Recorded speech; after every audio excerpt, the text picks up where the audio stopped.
Unbelievable footage reveals what flies secretly do when they land on food.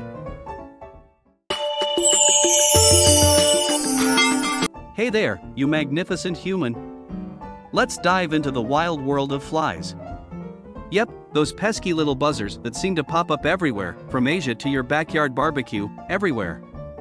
Except Antarctica, those penguins are lucky. Did you know flies are like the ultimate travel buddies? They've hitchhiked across oceans just to follow us humans. But here's the kicker, they're total social bugs. You won't find them partying solo in the wilderness or the Sahara Desert.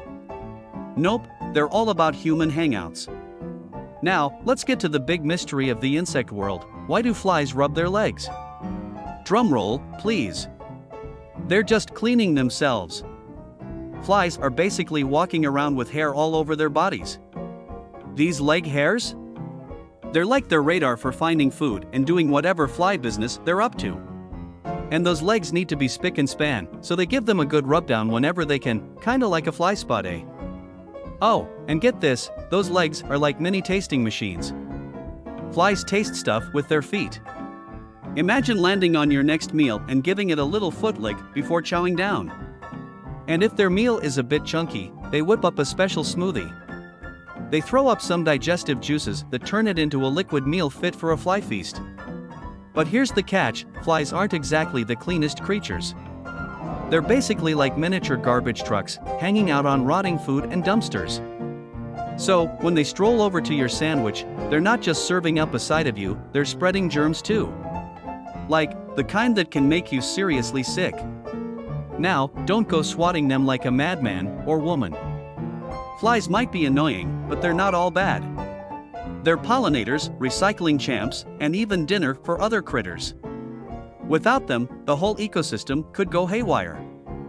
And check this out, flies are total daredevils. They can walk upside down, dance on walls, and their eyes give them a 360-degree view. They've got eyes in the back of their heads. Plus, they see things in slow mo compared to us. So while you're trying to catch one, it's like a ninja master evading your every move. Flies are living life in the slow lane, but they've got a need for speed. With their tiny wings flapping like crazy, they can only hit a whopping 4.5 miles per hour. Usain Bolt, they're not. So, next time you see a fly, remember, they're not just tiny annoyances, they're part of the grand tapestry of nature. But still, you might want to keep your food covered, just in case they invite their not-so-friendly friends to the party. And don't forget, if you're ever flooded with flies, follow those tips to show them who's boss. Oh, and if you've got an itch for more buggy tales, hit that like button and share this wild ride with your buddies. Stay curious, my fly-fighting friends.